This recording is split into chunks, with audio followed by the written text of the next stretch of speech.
सुनिए, सूरदास जी महाराज, नाम सबने सुना है। हरि दर्शन की प्यासी अखियां, हरि दर्शन के प्यासी। सूरदास जी कैसे हैं?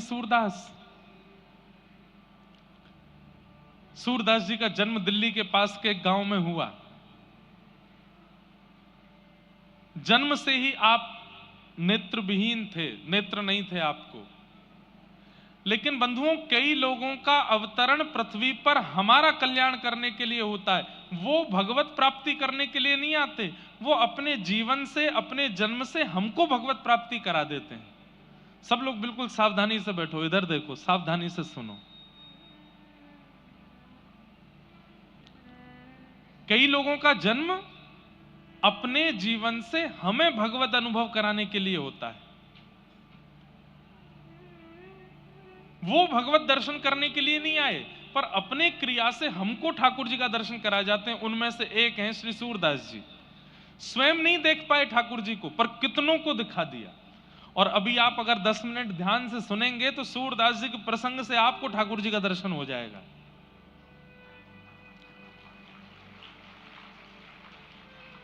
और विशेष रूप से हमारी प्रार्थना, जो आगे बैठे हैं ना लोग, आगे वाली पंक्ति वाले, ये तो बहुत ध्यान से सुना कीजिए। पीछे वाले तो ध्यान से सुनते हैं, आगे वाले वार्ता ज्यादा करते हैं। तो बस इनसे हमारी प्रार्थना है, थोड़ी वार्ता कम करो, ध्यान से कथा सुनो। और एक चीज और कर सको कल से तो और अच्छा लगे, ये कर्ण पिशाचनी जो आप सबके पास है मोबाइल फोन के रूप में, इसको कम से कम 2-2.5 घंटा जब कथा चले तो उतनी देर इसको विश्राम दो, थोड़ी उसको भी आराम करने दो। सूरदास जी का प्रसंग आता है।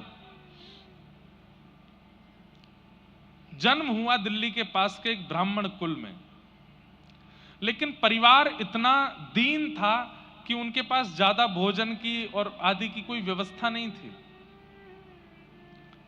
पिताजी ब्राह्मणोचित कर्म करते थे। ब्राह्मणत्व में जो कर्म विहित हैं उनको करते थे। एक बार आपने कहीं कुछ अनुष्ठान आदि किया तो आपको 2 रुपया मिला। इनके पिताजी को, सूरदास जी के पिताजी को, सूरदास जी का नाम तो सुना है ना सबने। 2 रुपया मिला सूरदास जी के पिताजी को। उस समय में 2 रुपया इतना होता था कि उनके पिताजी नाचते हुए गांव में आए और सबको बताया, भैया 2 रुपया मिला है, अब तो 6-7 महीना कहीं जाने की जरूरत ही नहीं है, इससे ही घर चल जाएगा। इतने खुश, इतने प्रसन्न हो गए कि अर्धरात्रि का समय अपनी पत्नी के साथ बोले, मैं सो ही नहीं पा रहा हूं, मुझे इतनी खुशी हो रही है, हमको 2 रुपया मिला है। देवी, इसको बढ़िया से कपड़े में मलमल के कपड़े में बांध करके एक जगह पर रख दो, सुबह उठ करके फिर इससे सामग्री लेके आएंगे, ऐसा करेंगे वैसा करेंगे। इतने एक्साइटेड हो गए कि रात भर सो ही नहीं पाए सूरदास जी के पिताजी। पता नहीं रात में कहां से चूहे आए और चूहे वो मलमल का जो वस्त्र जिसमें 2 रुपए बंधे थे उसको लेकर के गए, उसको तो कुतर दिया, 2 रुपया कहीं चले गए, खो गए। सुबह उठे, उठ करके स्नान किया, स्नान करके कपड़े पहने, देवी जल्दी से वो मलमल का कपड़ा दो, खोल करके 2 रुपया निकालो उसमें से। और ढूंढा तो पूरे घर में वो 2 रुपया नहीं मिले। 2 रुपए ना मिलने पर इतना रोए, इतना रोए, इतना रोए कि बेचैन हो गए। हाय नाथ, जैसे तैसे तो इतने सालों में कमाई हुई और वो भी कहां चली गई पता नहीं। तो सूरदास जी के पास में एक विद्या थी। उनके नेत्र नहीं थे, लेकिन वो खोई हुई चीजों को ढूंढ लेते थे। उनके पास एक ठाकुर जी के द्वारा प्रदत्त विद्या थी ऐसी, वो बता देते थे उसका कोई सामग्री कहाँ है, तुम्हारा ब्याह कब होगा, भविष्य बता देते थे, बीता हुआ कल बता देते थे। ये ठाकुर जी के द्वारा कृपा थी उनके ऊपर। सूरदास जी अपने पिताजी को रोते हुए देख बोले, पिताजी आप क्यों रो रहे हो? तो सूरदास जी के पिताजी बोले, बेटा 2 रुपया इतने सालों में पहली बार कमाई की और वो भी खो गए। सूरदास जी बोले, पिताजी इतना व्याकुल, इतनी बुरी तरह रुदन यदि ठाकुर जी के लिए किया होता ना तो ठाकुर जी प्रकट हो जाते आपके आगे। ये 2 रुपया के लिए रो रहे हो? अरे जो खर्च हो जाना उसके लिए क्यों रो रहे हो आप? अरे बेटा तू क्या जाने, तू तो घर में पड़ा रहता है, दिखाई तुझे देता नहीं है, मां भोजन बना देती है, खा लेता है, तू क्या जाने कि पैसे का कितना मूल्य होता है। मुझे तो 2 रुपए चाहिए। और मैंने सुना है तेरे मित्र बताते हैं कि तू भविष्य बता देता है, तू खोई हुई चीजें बता देता है, चल मेरे 2 रुपए बता कहां गए होंगे। सूरदास जी बोले, पिताजी मैं अपने ठाकुर जी के द्वारा दी गई विद्या का इस प्रकार प्रयोग नहीं करना चाहता। पिता हट करवाने लगे, बोले बता 2 रुपया कहां है, तेरे पिता की आज्ञा है। तो सूरदास जी बोले, पिताजी मैं बता दूंगा कि 2 रुपया कहां है, लेकिन उसके बाद मेरी एक शर्त है। बोले क्या? बता दूंगा कि 2 रुपया कहां है, लेकिन मैं घर छोड़ के चला जाऊंगा फिर। तो पिताजी ने ऐसे देखा, बोले वैसे भी तेरा फायदा क्या है, दिखाई तो देता नहीं तुझको, करता धरता तो तू कुछ है नहीं, जीवन भर तुझे हम ही चलाएंगे, हम ही तुझे कराएंगे, और ये बस बोल रहा है कि चला जाऊंगा, जाएगा कैसे, दिखाई तो देता नहीं, कहां जाएगा, किसके पास जाएगा।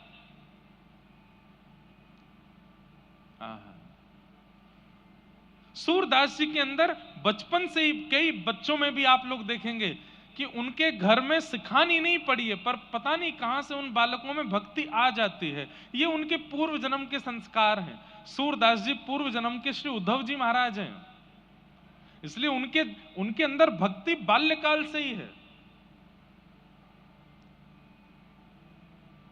कहां जाएगा? 2 रुपया बता के कहीं चला भी जाएगा तो तू जाएगा कहां? सूरदास जी कह रहे हैं, नाथ तू अनाथ को अनाथ कौन मोसो, मो समान आरत नहीं, आरत हर तो सो। अरे पिताजी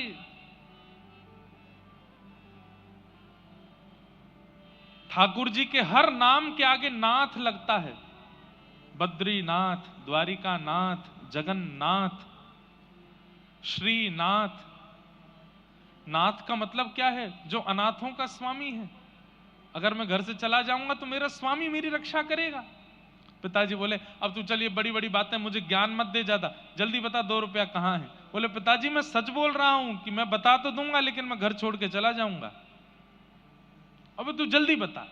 उस समय तो 2 रुपया दिख रहा था। सूरदास जी ने बता दिया।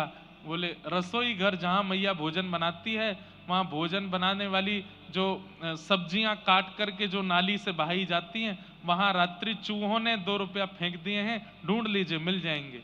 पिताजी गए, जाकर के उस नाली को साफ करके ढूंढने लगे तो वहां दोनों 2 रुपया मिल गए। 2 रुपया लेकर के पत्नी, अरे देखो देखो देखो, मिल गए मिल गए मिल गए, अब तो 6 महीना का राशन आ जाएगा, 6 महीना घर में खूब सुख रहेगा, बढ़िया रहेगा। तभी सूरदास जी अपनी लाठी लिए चल दिए। जाने लगे। पिताजी बोले, अरे सूरदास ठीक है, मैं मानता हूं कि तुझे बुरा लगा होगा, लेकिन ऐसे छोड़ के नहीं जाना चाहिए। बोले नहीं पिताजी, मैं वचन का पक्का हूं।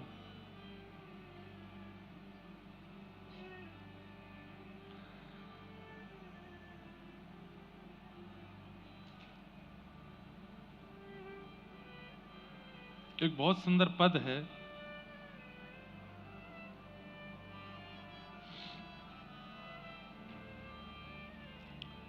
नेत्रहीन है तू, कहां जाएगा, तेरे पास नेत्र तो है नहीं। सूरदास जी कह रहे हैं, मैं नेत्रहीन हूं। पिताजी आप नेत्र वाले हो। बहुत ध्यान से सुनिए, कितनी अच्छी बात है।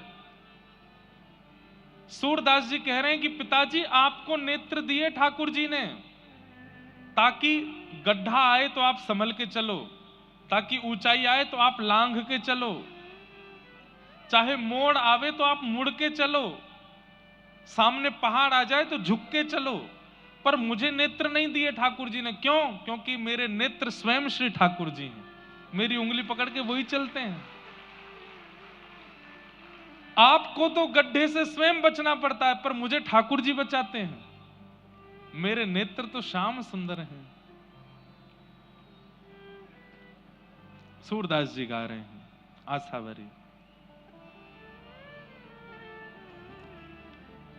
नैनहीन तुम नैना हे हरि, मैं नैनहीन तुम नैना हे हरि, नैनहीन तुम नैना हे हरि, नैनहीन हे थाम उंगरिया जान डगरिया, थाम उंगरिया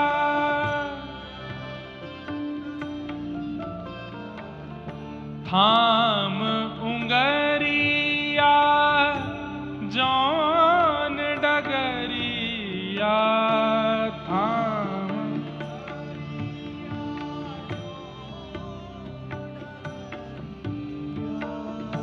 ले चलो मोहे जानो, हाँ ले चलो हरि, मैं नैनहीन तुम नैना हरि, मैं नैनहीन तुम नैना हे हरि, नैनहीन तुम नैना हरि, मैं नैनहीन तुम नैना हरि, मैं नैनहीन तुम नैना हरि, मैं नैनहीन। सूरदास जी गा रहे हैं हरि मैं नैनहीन तुम नैना। मेरे नेत्र नहीं है, क्योंकि मेरे नेत्र आप ही हो। थाम उंगरिया, मेरी उंगली आप पकड़िए, मैं आपकी उंगली नहीं पकड़ूंगा। सूरदास जी की भक्ति की प्रणाली का अलग है। हम सब कहते हैं कि हम ठाकुर जी आपकी उंगली पकड़ रहे हैं, आप जहां ले चलोगे जाएंगे। सूरदास जी कह रहे हैं मैं नहीं पकड़ूंगा, आप मेरी उंगली पकड़ो और जहां ले चलोगे वहां जाऊंगा। थाम उंगरिया जान डगरिया, थाम उंगरिया जान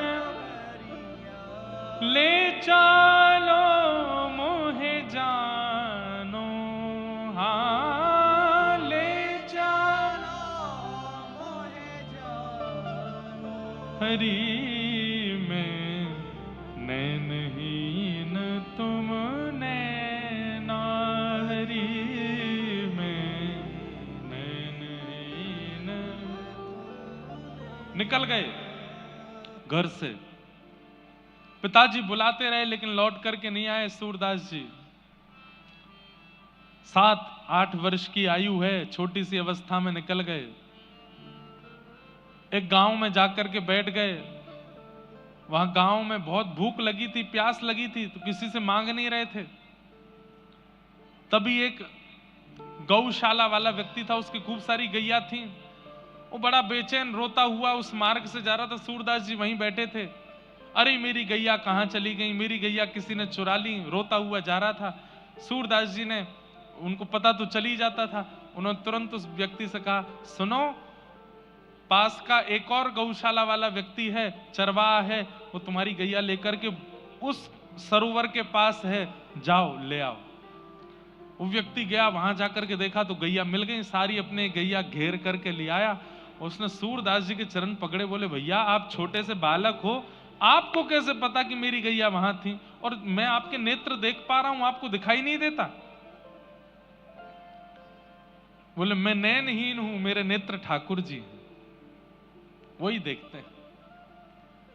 बोले मैं क्या सेवा करूं? बोले सेवा कुछ मत करो, 4-5 दिन हो गए घर छोड़ के निकल गए, कुछ खाया पिया नहीं है, थोड़ा हमको दूध पिला दो। उसने कहा महाराज जी दूध नहीं पिलाऊंगा, मैं तो एक गैया आपको दान कर रहा हूं। बोले गैया का हम क्या करेंगे, हम पे आंख तो है नहीं, कैसे चराएंगे? बोले मैं एक ग्वारिया भी दे दूंगा, वही चराएगा, वही दूध निकाल के आपको पिलाएगा। सूरदास जी बोले बढ़िया है, दूध पिएंगे, भजन करेंगे ठाकुर जी का। लेकिन उस व्यक्ति ने पूरे गांव में हल्ला मचा दिया कि ये बालक भविष्य देखना जानता है, खोई हुई चीजें ढूंढ के बता देता है। अब तो महाराज वहां इतनी भीड़ लगने लगी, कोई बोला मेरा बेटा खो गया, उसको बता दो कहां है, सूरदास जी बता देते वहां है। कोई बोलता मेरे बेटा का ब्याह कब होगा बता दो, तो बता देते। मेरी बेटी का किस दिशा में ब्याह होगा, सूरदास जी बता देते दक्षिण दिशा में उस फलाने नाम के नगर में एक सेठ है, उनके बेटे से ब्याह होगा। इतना अकाट्य सत्य तक बता देते कि तुम्हारे बेटे का ब्याह होगा, उसकी पत्नी मर जाएगी। बोले कि हम कहीं और ब्याह, बोले जहां ब्याह करोगे वो मरेगी ही मरेगी। बोले नहीं ब्याह करें तो, बोले तुम नहीं करोगे तो तुम्हारा बेटा जबरदस्ती ब्याह करेगा। ब्याह तो इसका होगा, और इसके योग ऐसे हैं कि इसको पत्नी की मृत्यु देखनी ही पड़ेगी, ऐसा भविष्य कथन करते थे लोग बाग। इतना दान्य पुण्य, चमत्कार को नमस्कार है, इतना दान पुण्य करने लगे, इतना उनको धन धान्य। एक गैया थी पहले उनके पास, अब तो गौशाला खुल गई सूरदास जी की, तो महल बन गए उनके, सेवक हाथ पांव दबाने लगे। एक दिन सूरदास जी के मन में इतना वैराग्य आया, बोले घर बनाने के लिए घर नहीं छोड़ा था मैंने, ये तो अपने घर से भी बड़ा घर बना लिया मैंने, इसलिए थोड़ी छोड़ा था घर अपना। और बंधुओं, व्यक्ति किसी के पीछे स्वार्थ से ही लगता है, ये बात तो निश्चित है। तो सूरदास जी के अब हजारों शिष्य हो गए, शिष्य मतलब उनको चाहने वाले। तो एक दिन सूरदास जी ने मंच पर बैठ करके कहा कि मैं आज एक घोषणा करने वाला हूं, तुम सब लोग मुझसे कितना प्रेम करते हो? सब बोले इतना प्रेम करते हैं कि आप पे अपनी जान भी लुटा देंगे। ध्यान से सुनना बात। हजारों लोग बोले हम आप पे अपनी जान भी लुटा देंगे। तो सूरदास जी बोले आज हम एक घोषणा कर रहे हैं। बोले क्या?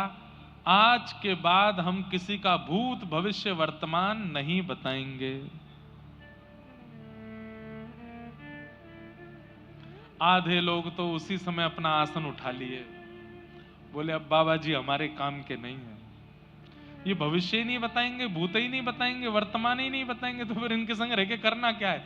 ये राधे कृष्ण करते हैं, हमको थोड़ी राधे कृष्ण करना, हमको तो इनके चमत्कार से मतलब था। बंधुओं, हमारे हिंदू वैदिक सनातन परंपरा के कई आचार्यों ने अपने गुणों का त्याग किया, तो लोगों ने उनका त्याग कर दिया।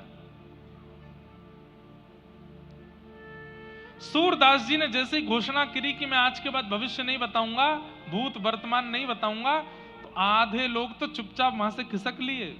उनसे पूछा गया कहां जा रहे हो? तुम तो प्राण न्योछावर, पत्नी की तबीयत बहुत खराब है, बस उसको देख के आ जाऊंगा। कभी नहीं आया लौट के, बेटे को वहां भेजना है, बस उसको पहुंचा के आ रहा हूं। ऐसे बहाने बना बना के सब चले गए, अकेले सूरदास जी रह गए। अब जिन्होंने महल वहल बनवा के खड़े कर दिए थे, वो भी बोलने लगे बाबा बहुत पैसा लगा है, अब इसको हमको ही दे दो, हमारा घर परिवार बहुत बढ़ गया। बोले रह लो। सब दे दाग करके जब सब त्याग दिया, तो गीता जी कहती हैं आपके चित्त को शांति वस्तु खरीदने से नहीं मिलेगी, आपके चित्त को शांति तो त्याग से ही मिलेगी। त्यागात शांति अनंतरम।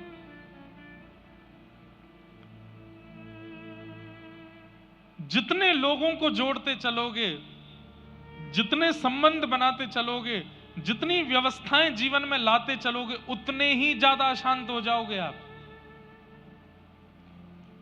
और जितने अकेले होते चले जाओगे, जितना त्याग करते चले जाओगे, आपसे ज्यादा प्रसन्न कोई नहीं है फिर। इसका मतलब हम ये नहीं कह रहे कि आप लोग कल ही अपना घर बार छोड़ दो। पर जितना परिवार है ठीक है, उतना ही रहने दो। ये बिल्डिंग वाला भी मुझसे खुश हो जाए, वो व्यापारी भी मेरा हो जाए, इससे भी मेरा संबंध हो जाए, ये भी मेरा मित्र बन जाए, इससे भी मेरे कांटेक्ट हो जाएं, मेरे फोन लिस्ट में कम से कम 500 आईएएस ऑफिसरों के नंबर हो जाएं, इतने पुलिस अधिकारियों के हो जाएं, इस नेता से मेरा। ये बहुत ज्यादा संपर्क बनाने में और संबंध बनाने में जो लोग रहते हैं, एक दिन बहुत निराश होते हैं, बहुत हताश होते हैं। संपर्क मतलब, मैंने तो अभी संपर्क संबंधों की बात की, पर किसी भी रूप में, चाहे धन के रूप में, गाड़ी के रूप में, धान्य के रूप में, संबंध के रूप में, ऐश्वर्य के रूप में, जितना विस्तार करोगे उतने अशांत होते चले जाओगे।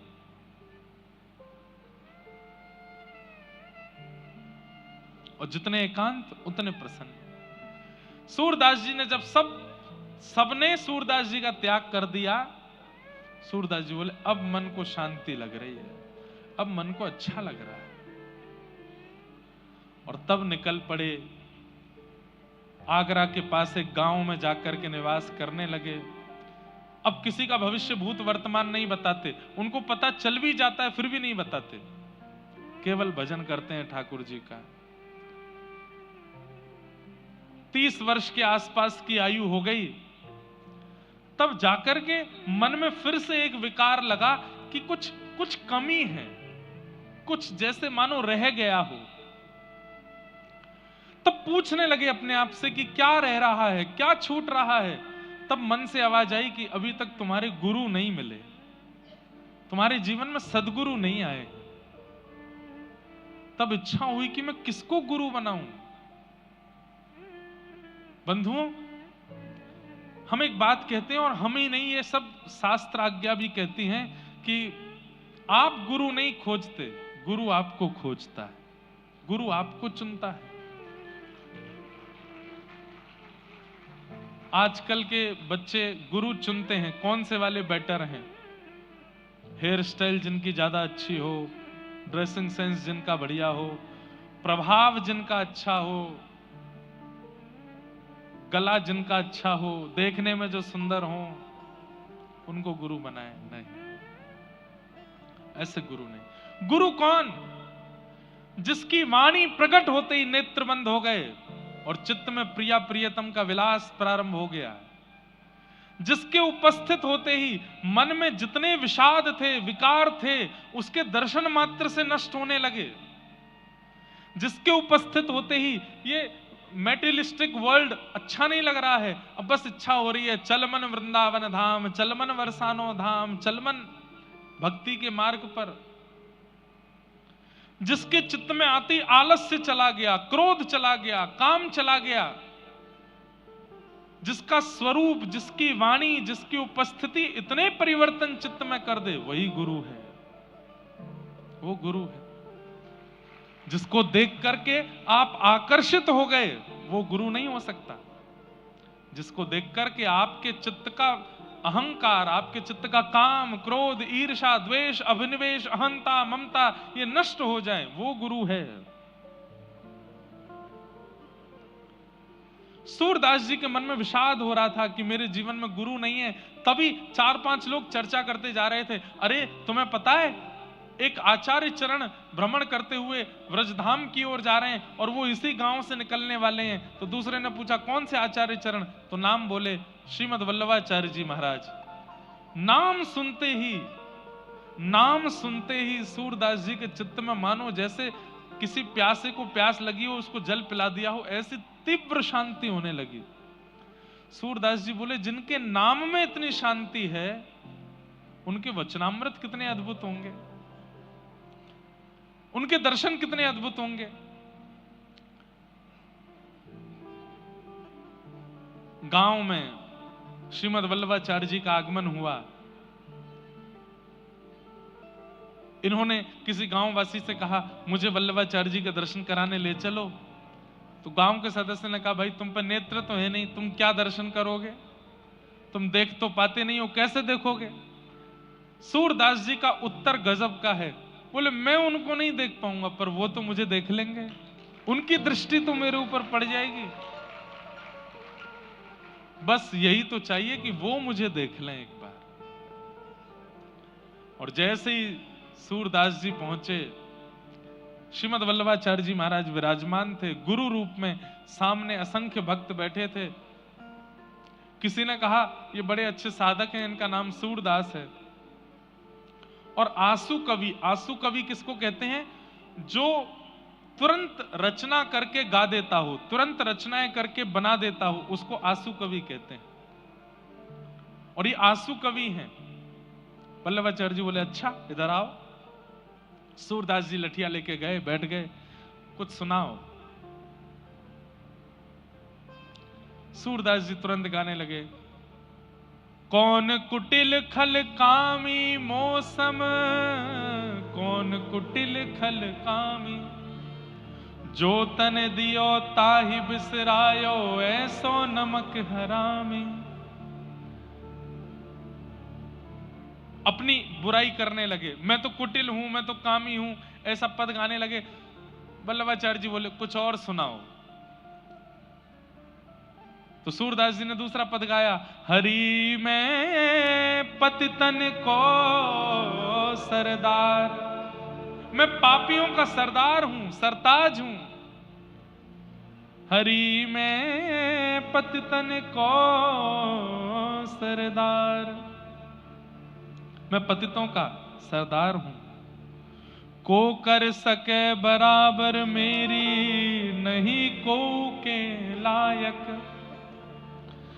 जो प्रभु अजामिल को दीन्हो, सो पाटो लिखत पाऊं। हरि जी में पतितन को सरताज। तो वल्लभाचार्य जी महाराज सामने बैठे बैठे बोले, हमारी ब्रज भाषा का शब्द है, बोले गिघियाए क्यों रहे हो? मतलब सिंपैथी पाने के लिए अपनी इतनी निंदा क्यों कर रहे हो? मैं ऐसा हूं, मैं वैसा हूं, इतने दीन दुल्लर तिल्लर होकर के इतनी बुराइयां अपनी कर रहे हो। अरे कुछ अच्छा सुनाओ, कुछ ठाकुर जी की लीला सुनाओ। सूरदास जी बोले मैंने आज तक यही सब गाया है। सुनेरी मैंने निर्बल के बलराम, ये पद तो सबने सुना होगा सूरदास जी का। सुनेरी मैंने निर्बल के बलराम, पिछली साख भरूं संतन की आड़ सवारे काम। जब लग गज बल अपनो बरत्यो, नेक सरयो नहीं काम। निर्बल भय बलराम पुकार्यो, आयो आधे नाम। सुनेरी मैंने निर्बल के बलराम। गजेंद्र ने अपना पूरा बल लगा लिया, लेकिन ग्राह से अपने पैर को नहीं छुड़ा पाया। लेकिन जैसे ही आपको पुकारा तो आधा नाम हरि, हरि पूरा नहीं बोल पाया, केवल ह बोला है। र बोलते बोलते तो ठाकुर जी आ गए, आकर के गजेंद्र को वहां से उबार लिया। आए आधे नाम, सुनेरी मैंने निर्बल के बलराम। द्रुपद सुता निर्बल भईता दिन, तज आए निज धाम। दुशासन की भुजा थकित भई, वसन रूप भय श्याम। सुनेरी मैंने निर्बल के बलराम, सुनेरी मैंने निर्बल के बलराम। सूरदास जी बोले मैंने आज तक ऐसे ही पद गाए हैं, ठाकुर जी के बल का, प्रभाव का जिसमें वर्णन हो, या फिर अपनी निंदा जिसमें हो। गोस्वामी वल्लभाचार्य जी बोले एक बार जाओ जमुना स्नान करके आओ। जमुना स्नान करके आए तो आकर के बोले अपने दिव्य चक्षुओं से अनुभव करने का प्रयास करो, सामने क्या दिखाई दे रहा है। सूरदास जी ने यथा उचित वर्णन कर दिया कि आप एक सुंदर आसन पर बैठे हैं, पीली पीतांबरी, पीले वस्त्र पहने हैं, आपके सुंदर ललाट पर गोल तिलक है, वल्लभ कुल का तिलक है, आपके कानों में सुंदर कुंडल है, लंबी चौड़ी शिखा है, आपका ललाट बिल्कुल तेज से भरपूर है। वल्लभाचार्य जी बोले और बताओ और क्या दिख रहा है। तभी सूरदास जी के नेत्रों से अश्रु आने लगे। ओहो जय हो, आपके बाम भाग में गौर वर्णा श्री किशोरी जी बैठी हैं और आपके दाहिनी गोद में श्याम सुंदर ठाकुर जी बैठे हैं, मुझे दिख रहा है। वल्लभाचार्य जी बोले अब सुनाओ। तब सूरदास जी ने ठाकुर जी की लीला का पद गाया, ठाकुर जी की किसी लीला का पद गाया। शोभित कर नवनीत लिए, घुटरुन चलत रेणु तन मंडित, गोरोचन तिलक किए। जिनके पास नेत्र नहीं है, ऐसे सूरदास जी तुरंत लीलाएं बना बना करके गाने लगे, आहा, वर्णन करने लगे।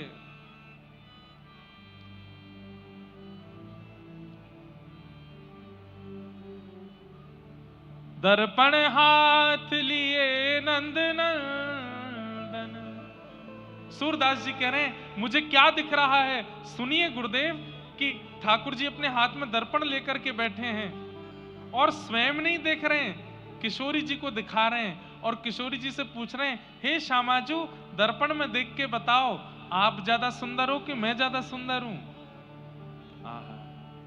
हे राधे रानी तुम्हें लागत हूं मैं कैसो, हे श्यामा प्यारी तुम्हें लागत हूं मैं कैसो। सूरदास जी वर्णन करने लगे ठाकुर जी की लीलाओं का। वल्लभाचार्य जी बोले बस अब हो गया कल्याण। एक गुरु की कृपा की कोर होते ही बिना नेत्रों के भी वो दिखने लगा सूरदास जी को जो किसी को नहीं दिखता था। वल्लभाचार्य जी महाराज ने श्रीमद् भागवत जी की पोथी ली और श्रीमद् भागवत जी के ज्यों ज्यों प्रसंग सुनाए, ज्यों ज्यों वर्णन किए। सूरदास जी को सुनते 4 शब्द हैं पर दिखाई 18 शब्द देने लगते हैं। ठाकुर जी की एक लीला गुरुदेव सुनाते हैं पर उस एक लीला के 18 प्रकार सूरदास जी को दिखने लगता है। अब गोस्वामी वल्लभाचार्य जी तो केवल इतना बताते हैं कि ठाकुर जी माखन चोरी कर रहे हैं, लेकिन सूरदास जी को माखन चोरी भी दिखती है, दही चोरी भी दिखती है, दूध चोरी भी दिखती है, किस किस गोपी के यहाँ कैसे कैसे चोरी करते हैं वो सब दिखाई देता है सूरदास जी को। सूरदास जी बैठे बैठे रोते रहते हैं, बोले गुरुदेव आप तो जरा सा बताते हैं, मुझे तो बहुत कुछ अनुभव होने लगता है। गुरुदेव कह रहे हैं कि ठाकुर जी घुटमुन चल रहे हैं। सूरदास जी कहते हैं अरे नाथ आपने तो घुटमुन चलवाया, उसके बाद मुझको दिख रहा है क्या? हे हरि अपने आंगन कछु गावे। ठाकुर जी खड़े हो गए हैं और अपनी एक भुजा उठा करके कुछ गा रहे हैं, घूम घूम करके गा रहे हैं, मुझे दिखाई दे रहा है। ये गुरु कृपा है।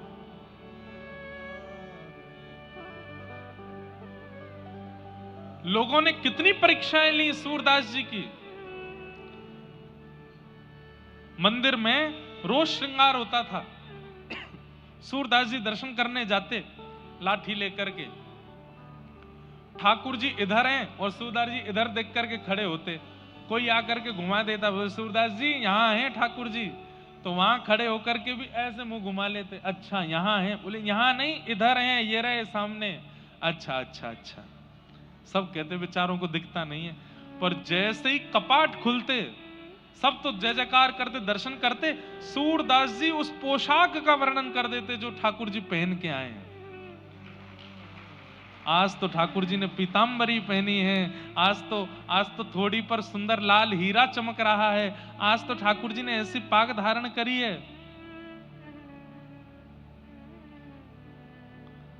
सब लोग बोले भाई सूरदास कैसे तुमको अनुभव हो जाता है इतना, तुम्हें कैसे पता चल जाता है कि ठाकुर जी क्या धारण करते हैं, क्या पहनते हैं? बोले सब मेरे गुरुदेव की कृपा। एक दिन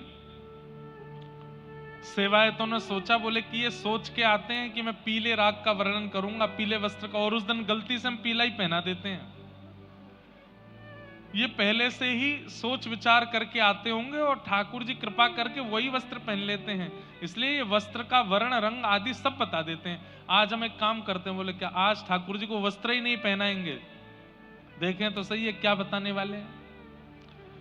ठाकुर जी लंगोटी में खड़े हैं आज केवल, सूरदास जी पहुंचे छड़ी लेकर के, दिखाई नहीं देता नेत्रों से। सूरदास जी, आप हर दिन वर्णन कर देते हो ठाकुर जी का श्रृंगार कैसा है, आज वर्णन करो। सूरदास जी बोले पहले दर्शन कराओ तो, अभी तक पर्दा तो खुला नहीं। तुमको कैसे पता पर्दा नहीं खुला? बोले मुझे सब पता है। जैसे ही पर्दा खुला, आज ठाकुर जी लंगोटी में थे, कुछ पहना ही नहीं, कुछ नहीं पहना है आज गुसाई जी ने। बताओ सूरदास जी आज कैसे वर्ण की पोशाक है? सूरदास जी विचार करने लगे, चिंतन करते करते खूब जोर से मुंह पे हाथ धर के हंसे और हंस करके बोले आज तो बहुत ही प्यारे लग रहे हैं। बोले प्यारे तो रोज ही लगते हैं, पर आज विशेष क्या है? सूरदास जी बोले आज हरि देखे नंगम नंगा, आज हरि देखे नंगम, मोती माल उर्माही विराजे, मोती माल छवि के उठत तरंगा, छवि के आज हरि देखे नंगम नंगा, आज हरि। आज तो ठाकुर जी बिल्कुल निर्वस्त्र खड़े हैं और इनके अंग की कांति कैसी है? जल सुत भूषण अंग विराजत, बसनहीन छवि उठत तरंगा, बसनहीन छवि उठत तरंगा, अंग अंग प्रति अमित माधुरी, निरख लजित रति कोटि अनंगा, निरख लजत रति कोटि अनंगा, किलकत हंस दधि मुख लपटावत, सूर हसत ब्रज युवतिन संगा, आज हरि देखे नंगम नंगा, आज हरि देखे नंगम नंगा। आहा, सब सूरदास जी को प्रणाम करने लगे। बोले सूरदास जी आपको ये दृष्टि कैसे प्राप्त हो गई? आपको तो दिखाई देता नहीं है। सूरदास जी बोले सूर कहाँ कहे दुविध आंधरो, बिना मोल को चेरो। मैं अपने गुरुदेव का जब से चेला हो गया हूं, बिना मोल का चेला, तब से मेरे गुरुदेव ने कृपा करके ऐसी दिव्य दृष्टि दे दी है। भले ही बाहर का संसार मुझको नहीं दिखता, पर ठाकुर जी से संबंधी हर वस्तु मुझको दिखाई दे जाती है, हर वस्तु का मुझको अनुभव हो जाता है। गुरु ये कृपा करते हैं। बंधुओं, जिस गुरु के सानिध्य में जाकर के संसारी वस्तु प्रिय लगने लग जाएं, वो गुरु फिर या तो आपके शिष्यत्व में कमी है या गुरु के गुरुत्व में कमी है। पर जिस गुरु के सानिध्य में जाकर के व्रज प्रिय लगे, अयोध्या प्रिय लगे, ठाकुर जी प्रिय लगे, कथा प्रिय लगे, भजन प्रिय लगे, कीर्तन प्रिय लगे, सात्विक वस्तु प्रिय लगे, सात्विक व्यक्ति प्रिय लगे, सात्विक संबंध प्रिय लगे, वो गुरु है। हम गुरु को दोष नहीं देंगे। गुरु जीवन में आया, उसके बाद भी संसार की वस्तु ही प्रिय लग रही हैं, तो आपके शिष्यत्व में कमी हो सकती है, गुरु के गुरुत्व में कोई कमी नहीं है। गुरु तो हरि से प्रेम कराता है, गुरु तो हरि के प्रति रुझान कराता है। ऐसे गुरु के प्रति भाव बताए गए हैं भागवत जी में। भक्तों के 3 लक्षण बताए गए, उत्तम, मध्यम और सात्विक। उत्तम, मध्यम और साधारण, इन 3 भक्तों के लक्षण पर हम चर्चा करेंगे। एक श्लोक कहकर के फिर हम कीर्तन गा करके आज की कथा को तो विश्राम देंगे। बंधुओं, कथा का समय 3 बजे से है, पर आज प्रथम दिन था, थोड़ा विलंब हुआ, पर कल से 3, 3:30 के बीच में कथा प्रारंभ हो जाएगी। आप सब लोग उससे पहले ही आने का अपना आज भी आई गए होंगे कई लोग तो पहले, लेकिन कल से और बिल्कुल समय से आप लोग आने का प्रयास करिएगा। 3 लक्षण बस सुन लीजिए, उसके बाद हम कथा को विश्राम देंगे। उत्तम, मध्यम और साधारण। हम कौन से भक्त हैं ये आपको विचार करना। उत्तम कौन?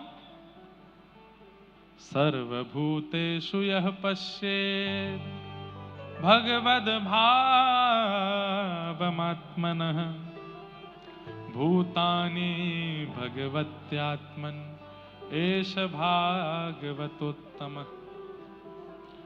जो सब जगह ठाकुर जी की व्यापकता को स्वीकार करता है, इसमें भी भगवान है, फूल में भी भगवान है, मुझ में भी भगवान है, आप में भी भगवान है, पंडाल में भी भगवान है, लाइट में भी भगवान है, सब जगह भगवान है, ऐसा विश्वास जिसके चित्त में है,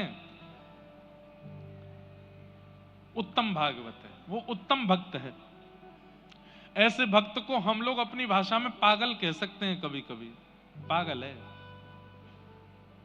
कई लोग ऐसे होते हैं, वो कहीं भी पैर लग जाता ना उसको पूजते हैं। ये बुरी आदत नहीं है, ये बहुत अच्छी बात है। भैया सब जगह ठाकुर जी हैं, कहीं पैर लग जाए तो उसको ऐसे स्पर्श करते हैं, या स्पर्श ना भी करें तो उनके मन को खेद होता है कि हमने यहाँ पैर रखा है, इसमें भी ठाकुर जी का तो तत्व विद्यमान है ना। ये उत्तम भागवत का लक्षण है, उत्तम भक्त का लक्षण है, जो सब में और सब जगह ठाकुर जी को देखता है।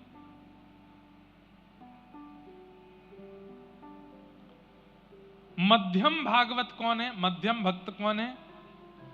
ईश्वरे तदधीनेषु बालशेषु दुषस्तु च प्रेम मैत्री कृपोपेक्षा यह करोति समध्यम। मध्यम भक्त कौन है? बोले ठाकुर जी से प्रेम करता है, उनके भजने वाले ठाकुर जी के भक्तों के अधीन रहता है, उनको उनके प्रति दास रहता है, और जो ठाकुर जी को नहीं भजते उनके प्रति बाल भावना रखता है कि अरे बालक हैं कोई बात नहीं, और जो ठाकुर जी की निंदा करते हैं उनसे दूरी बना लेता है। ये मध्यम भक्त है। बहुत ध्यान से सुनो, ठाकुर जी से प्रेम करता है, ठाकुर जी के भक्तों का दास बनता है, ठाकुर जी को न जानने वालों के प्रति बालक बुद्धि रखता है, और ठाकुर जी की निंदा करने वालों से दूरी बना लेता है। ये मध्यम भक्त है। उत्तम भक्त इन 4 प्रवृत्तियों में, वो चारों में भी भगवान को ही देखता है। मध्यम भक्त के अंदर थोड़ा विभाजन है। और तृतीय है सामान्य भक्त। साधारण भक्त का लक्षण क्या है? अर्चायामेव हरे पूजाम य श्रद्धये हते न तद्भक्तेषु चान्येषु न भक्तः प्रकृत स्मृतः।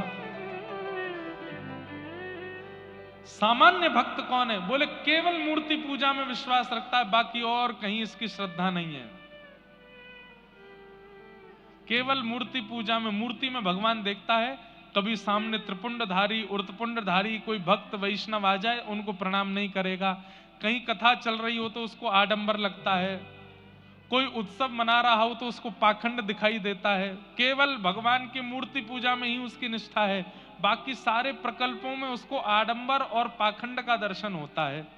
साधारण है।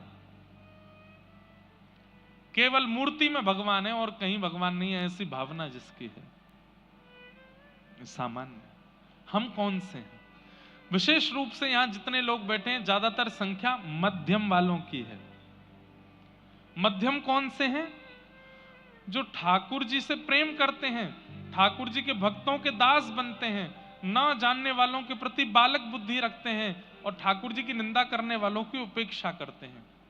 हम सब मध्यम भक्त हैं। इन 3 दिन की कथा से, इन 3 दिन के प्रसंग से हमको उत्तम बनना है। आपके लिए कठिन तो बहुत हो जाएगा, पर अगर उत्तम बन गए तो बस आनंद हो जाएगा। उत्तम मतलब जहां देखो वहीं ठाकुर जी हैं। जित देखूं उतित श्याम मई है, उधर ठाकुर जी हैं। मीराबाई ऐसी हैं, सूरदास ऐसे हैं, जहां देखते हैं वहीं ठाकुर जी हैं। जिधर देखा उधर पाई, छवि घनश्याम प्यारे की। जिधर देखा उधर पाई, छवि घनश्याम प्यारे की। जहां देख रहे हैं वहीं श्याम सुंदर है, वहीं ठाकुर जी। ये उत्तम है। अब इन तीनों पर विस्तृत चर्चा हम कल करेंगे 3 बजे से। आइए आज के उत्सव को विश्राम की ओर ले चलें। बड़े भाव से मेरे साथ सब लोग गाइए। श्यामा हृदय कमल सो प्रगट्यो, श्यामा हृदय कमल सो प्रगट्यो, श्यामा हृदय कमल सो प्रगट्यो, श्यामा हृदय कमल सो प्रगट्यो, और श्याम हृदय तू भाई, वृंदावन प्यारो वृंदावन, वृंदावन प्यारो, हे श्री वृंदावन मेरो वृंदावन, वृंदावन सब सुख सागर रूप उजागर, रहे वृंदावन धाम। सब सुख सागर रूप उजागर, हे सब सुख सागर रूप उजागर, रहे वृंदावन धाम। सब सुख सागर रूप उजागर, हे रूप गोस्वामी प्रकट कियो जहां, रूप गोस्वामी प्रकट कियो जहां, राधा गोविंद रूप निधान, वृंदावन मेरो वृंदावन, हे श्री वृंदावन प्यारो वृंदावन, रूप गोस्वामी प्रकट कियो जहां, रूप गोस्वामी राधा गोविंद रूप निधान, वृंदावन मेरो वृंदावन, हे श्री वृंदावन प्यारो वृंदावन,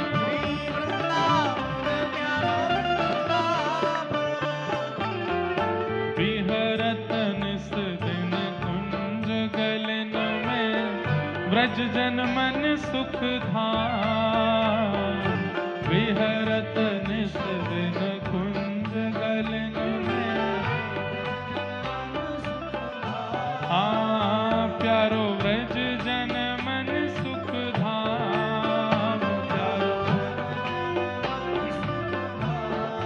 हे मदन मोहन को रूप निरख के, मदन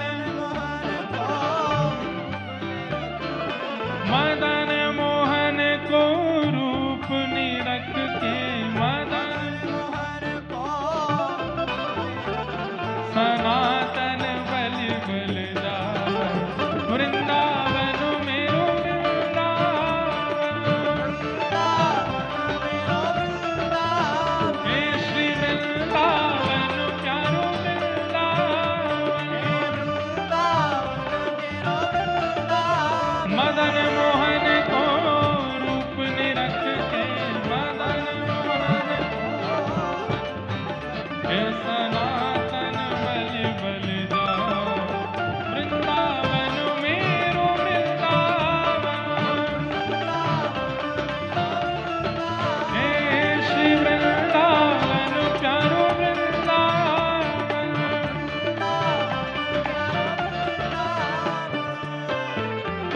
गोपी ग्वाल सब ही और धारे, प्यारो गोपी नाथ,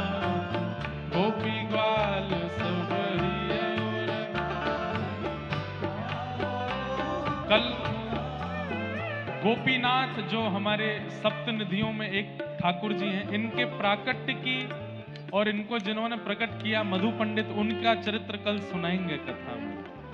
और जो जो भाव आते जाएंगे सब सुनाएंगे, पर इनका चरित्र विशेष सुनाएंगे। हे प्यारो प्यारो गोपीनाथ प्यारो, हे बड़ो प्यारो गोपीनाथ बड़ो, हे मधु पंडित जिन कंठ लगायो, मधु पंडित श्री मधुसूदन जिन कंठ लगायो, मधुसूदन और है रही जय जयकार वृंदावन मेरो वृंदावन, हे श्री वृंदावन प्यारो वृंदावन, मधु पंडित जिन कंठ लगायो, मधु पंडित और है रही जय जयकार वृंदावन मेरो वृंदावन, हे श्री वृंदावन प्यारो वृंदावन।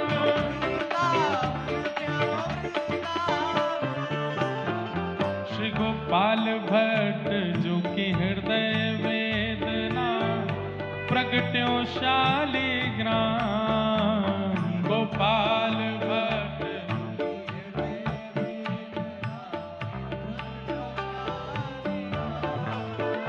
श्री गोपाल भट्ट जो कि हृदय वेदना प्रगट्यो शालिग्राम, गोपाल भट्ट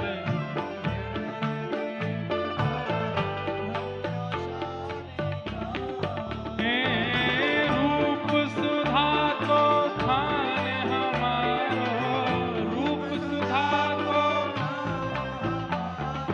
वृंदावन में सबते प्यारो, वृंदावन में हे रूप सुधा को खान हमारो, भुजा उठा के ओ प्यारो राधा रमण दुलार वृंदावन मेरो वृंदावन, हे श्री वृंदावन मेरो वृंदावन, रूप सुधा को खान हमारो, श्री राधा रमण दुलार वृंदावन मेरो वृंदावन, हे श्री वृंदावन प्यारो वृंदावन।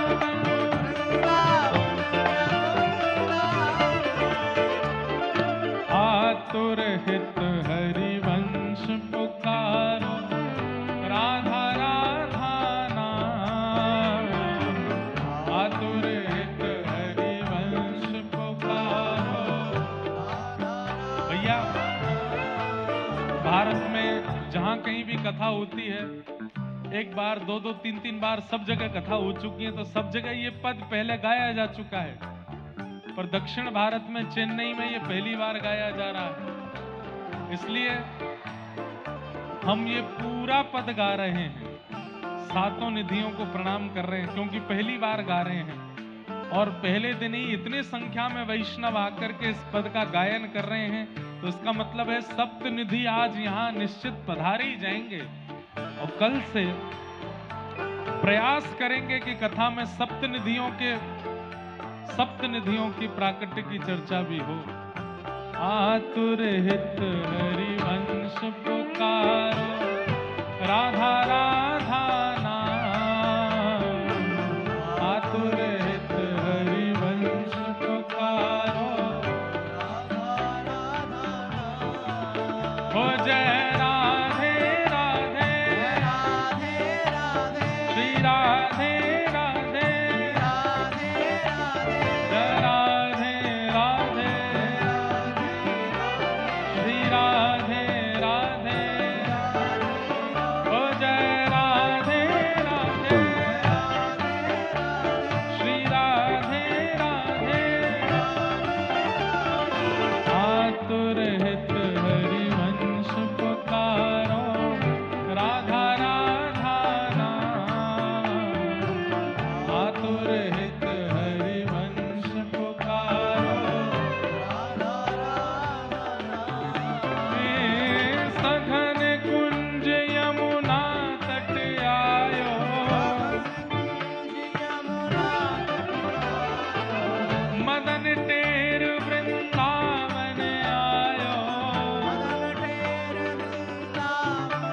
ओ प्यारो राधा वल्लभ लाल, वृंदावन मेरो वृंदावन,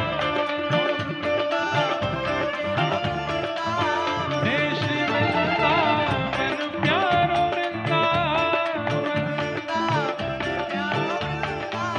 मदन टेर वृंदावन आयो,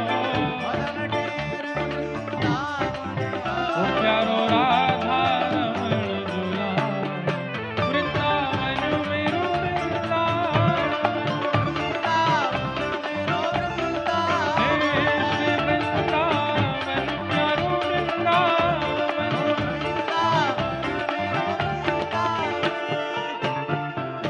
जुगल किशोर को लाड़ लड़ायो, नवल कुंज ही अमान, जुगल किशोर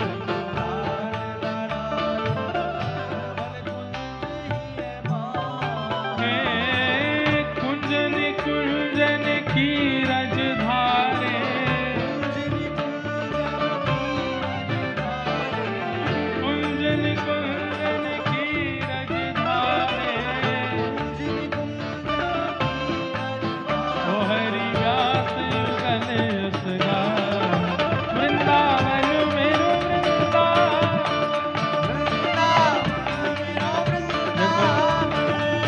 ये ऐसे प्रेमी भक्त हमारे उत्तर भारत में तो खूब होते हैं, पर ये चेन्नई वाले भक्तों ने राधा गिरधर लाल जी के लिए बनाया एक ये चित्र बना के लाए ठाकुर जी के संग।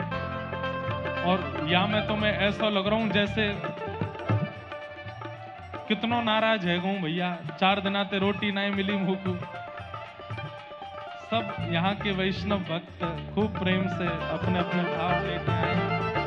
कोई ठाकुर जी के लिए बिस्तर भी लाए हैं कि चेन्नई में आए हो तो सोने के लिए। सबको बहुत बहुत प्रणाम। कुंजन कुंजन की रज धारे, ओ हरि व्यास युगल यशगार, वृंदावन मेरो वृंदावन, हे श्री वृंदावन प्यारो वृंदावन।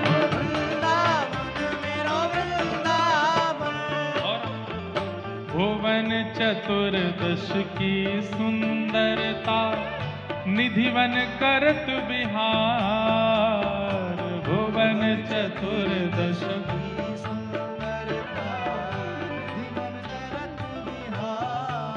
हे भुवन चतुर्दश की सुंदरता, निधिवन करत बिहार,